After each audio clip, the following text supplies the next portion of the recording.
मैं गजेंद्र यादव, आप हमें देख रहे हैं केमिस्ट्री चैनल पे।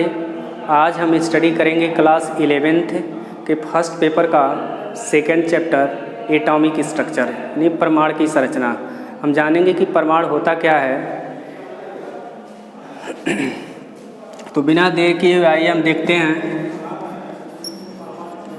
Atomic structure.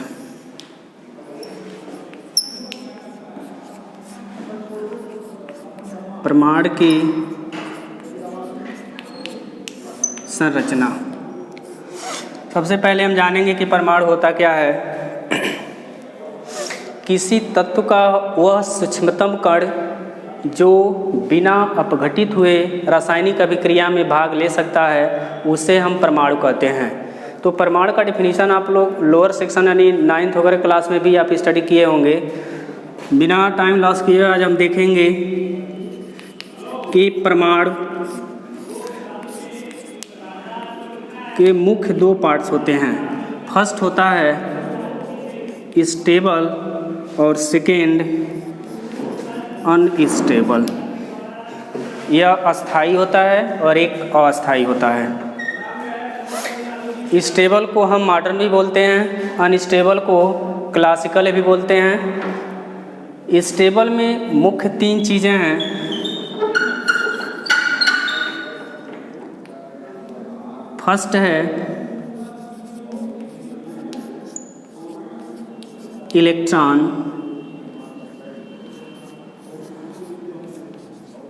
प्रोटॉन और थर्ड है न्यूट्रॉन। इलेक्ट्रॉन, प्रोटॉन और न्यूट्रॉन। अनस्टेबल में इनकी टोटल संख्या लगभग 28 है और अनस्टेबल में जो 28 की संख्या है इसमें मेसान है, मेसान एक्स है, न्यूट्रियो है, एंटी न्यूट्रियो है। इस तरह से इनकी संख्या है। इसका हमको स्टडी नहीं करना है। हमारे जो सिलेबस में है वह इलेक्ट्रॉन, प्रोटॉन और न्यूट्रॉन। तो आज हम देखेंगे कि इलेक्ट्रॉन होता क्या है, कहाँ पाया जाता है, इसकी खोज कैसे हुई, यह मुख्य चीज़ है।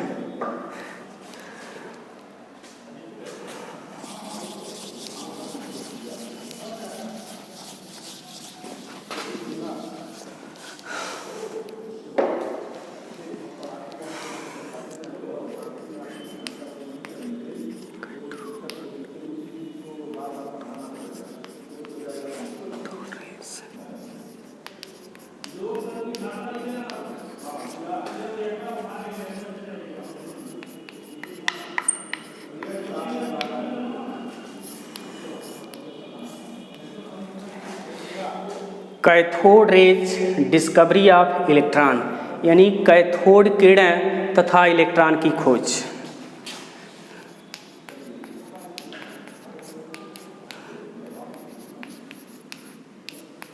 कैथोड किरणें तथा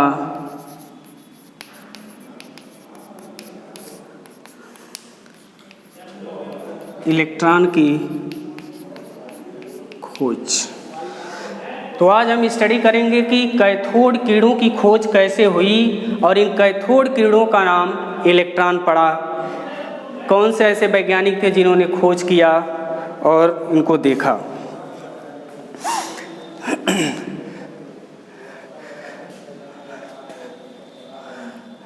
सबसे पहले हम क्या करेंगे, एक डिस्चार्ज ट्यूब जो बिना चार्ज का ले लेंगे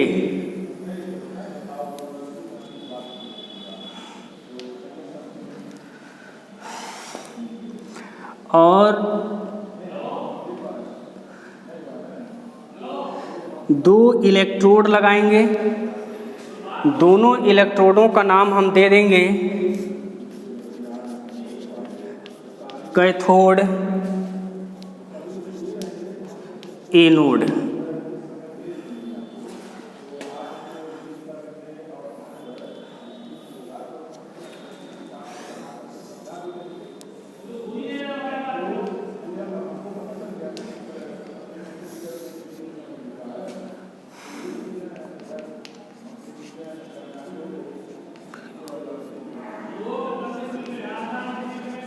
हाई वोल्टेज सोर्स,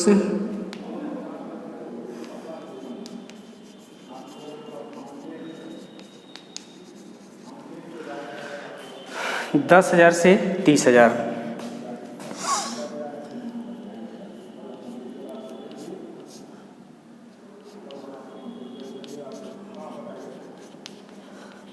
ये वैक्यूम है, लो प्रेशर दिखा देंगे 10⁻⁻2 से 10⁻⁻3।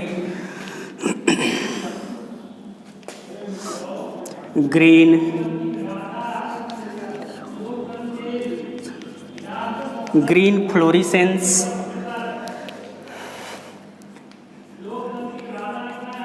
डिस्चार्ज ट्यूब,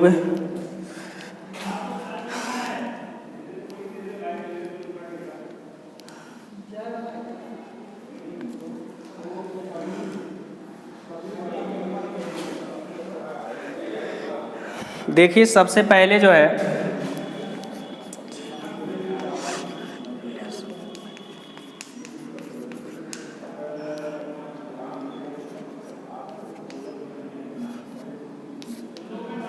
जूलियस पल्कर साहब थे, ब्रिटिश साइंटिस्ट थे।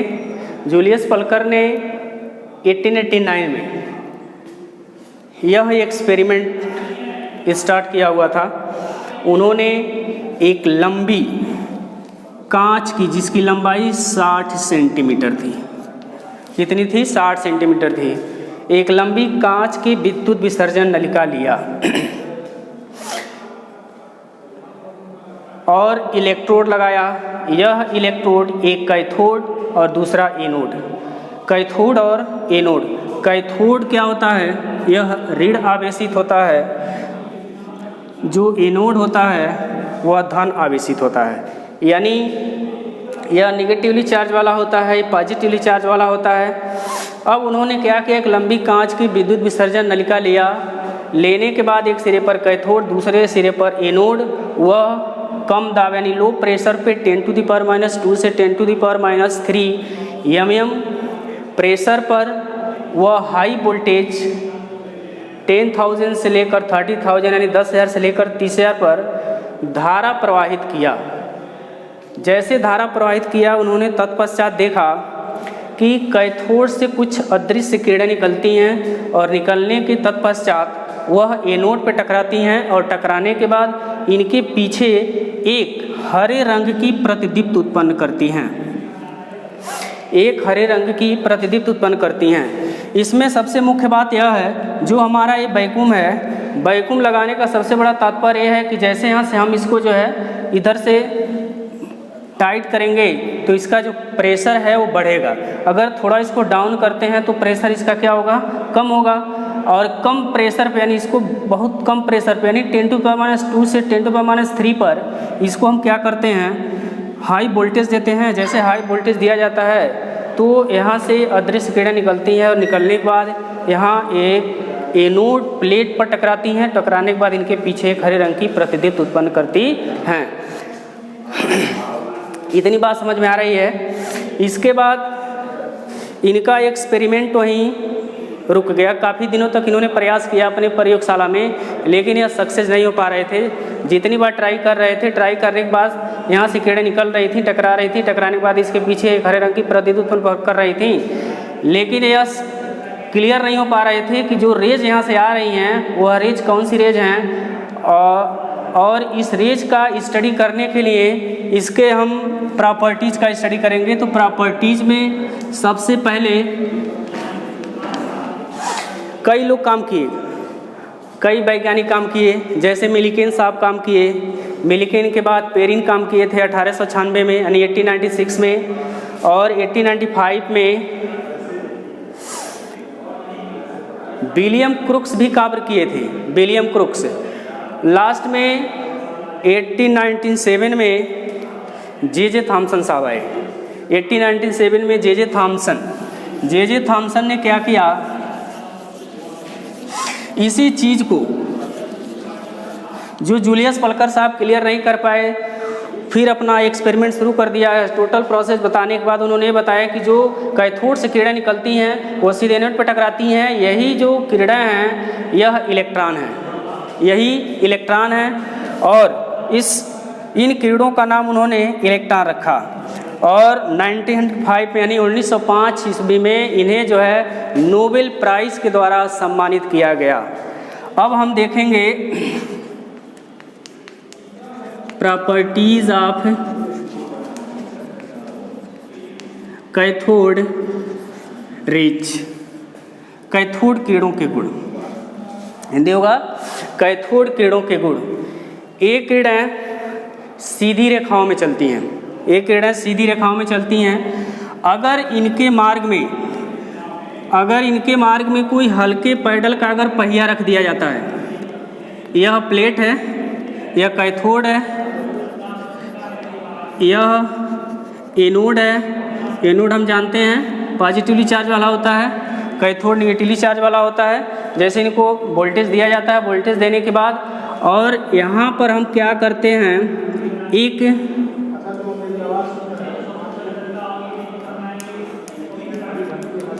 पिन व्हील का मतलब वही चक्र रखा जाता है, और जैसे यहाँ से इनको वोल्टेज दिया जाता है तो यहाँ से किरणें निकलना शुरू हो जाती हैं, और इन किरणें इतनी तीव्र होती हैं कि तीव्र वेग होने के कारण यह जो व्हील है वह काइनेटिक एनर्जी के कारण मूव करना शुरू कर देता है, यानी गतिज ऊर्जा के कारण शुरू हो जाता है घूमना, जिससे सिद्ध होता है कि ये किरणें सीधी रेखाओं में चलती हैं।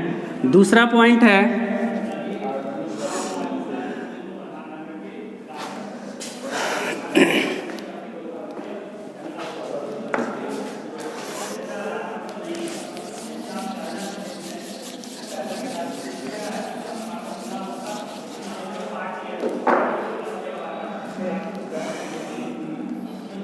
दूसरे पॉइंट को हम देखेंगे। अगर इन किरणों के मार्ग में कोई ठोस अपारदर्शी वस्तु रख दी जाती है, इन किरणों के मार्ग में कोई ठोस अपारदर्शी वस्तु रख दी जाती है, और जैसे यहाँ से इसको हम कनेक्ट करा देते हैं, तो कनेक्ट कराने के बाद यहाँ से जैसे रेज निकलती हैं तो जो वस्तु रखी गई है उसकी छाया सामने वाली दीवार पर बन जाती है, यानी उसकी जो छाया होती है एक इसका प्रतिबिंब सामने वाली दीवार पर बन जाता है। तीसरा पॉइंट, एक गैसों को आयनित कर देती हैं। नेक्स्ट नंबर 4, यह एनोड के पीछे हरे रंग की प्रतिदीप्त उत्पन्न करती हैं। प्रतिदीप्त का मतलब होता है एक शाइनिंग। जैसे कोई चीज़ अगर हम किसी मेटल सरफेस पे डालते हैं तो बिना टाइम लॉस किए हुए वहाँ से जो रेज हैं वह आगे निकल जाती हैं। अगला पॉइंट है नंबर 5। नंबर 5 हम देखेंगे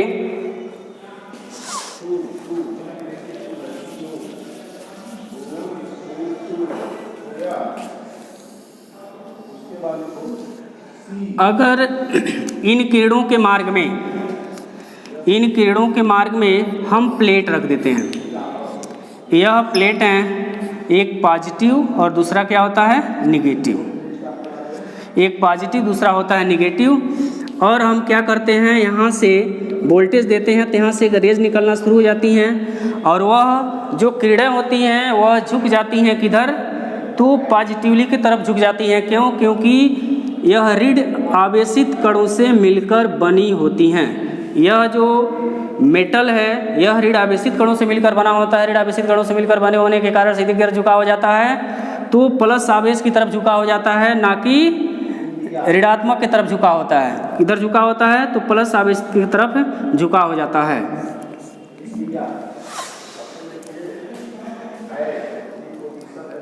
जिससे सिद्ध होता है कि यह अति सूक्ष्म द्रव्य कणों से मिलकर बनी होती हैं। अब शेष इसके आगे अगले वाले वीडियो में हम देखेंगे।